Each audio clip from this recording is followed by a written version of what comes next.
सोन चिड़ैया खबर उड़ती है। छत्तीसगढ़ के दुर्ग जिले के समोदा गांव में अवैध अफीम की खेती पकड़े जाने के बाद सियासी हलचल तेज हो गई। इस मामले में भाजपा किसान मोर्चा से जुड़े नेता विनायक ताम्रकार का नाम सामने आने के बाद भारतीय जनता पार्टी ने उन्हें तत्काल प्रभाव से सस्पेंड कर दिया है। पुलिस को मिली गुप्त सूचना के आधार पर 6 मार्च को समोदा गांव में एक खेत पर छापेमार कार्रवाई की गई, जहां करीब 1.5 से 2 एकड़ जमीन पर अफीम के पौधे उगाए जाने का खुलासा हुआ। बताया जा रहा है कि यह जमीन भाजपा नेता विनायक ताम्रकार से जुड़ी बताई जा रही है। इस कार्रवाई के बाद मामला तेजी से राजनीतिक रंग लेने लगा और पूर्व मुख्यमंत्री भूपेश बघेल खुद मौके पर पहुंच गए।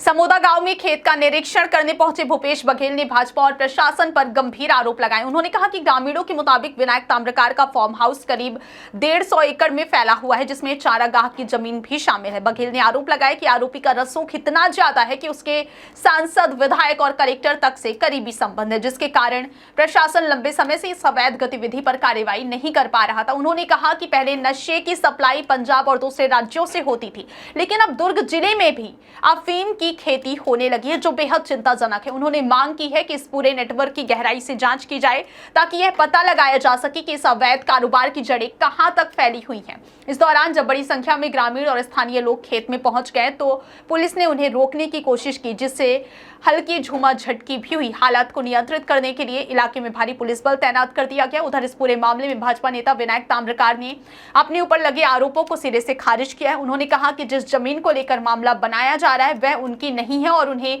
अफीम की खेती के बारे में कोई जानकारी नहीं थी। ताम्रकार का कहना है कि उन्होंने जमीन अधिया यानी आधी फसल के समझौते पर दी हुई थी और इसी वजह से उन्हें इसकी जानकारी नहीं थी। विनायक ताम्रकार ने यह भी आरोप लगाया कि उनके खिलाफ यह कार्रवाई राजनीतिक द्वेष के तहत की जा रही है। उन्होंने समोदा के सरपंच अरुण गौतम पर भी आरोप लगाते हुए कहा कि पुराने विवादों और शिकायतों के कारण उनका नाम जानबूझकर इस मामले में घसीटा जा रहा है। फिलहाल पुलिस मामले की जांच में जुटी हुई है और प्रशासन का कहना है कि दोषियों के खिलाफ कड़ी कार्रवाई की जाएगी। वहीं इस पूरे घटनाक्रम के बाद दुर्ग जिले की राजनीति में माहौल गर्मा गया और आने वाले दिनों में इस पूरे मुद्दे पर सियासी घमासान और तेज होने की संभावना है। सोन चिड़ैया खबर उड़ती है।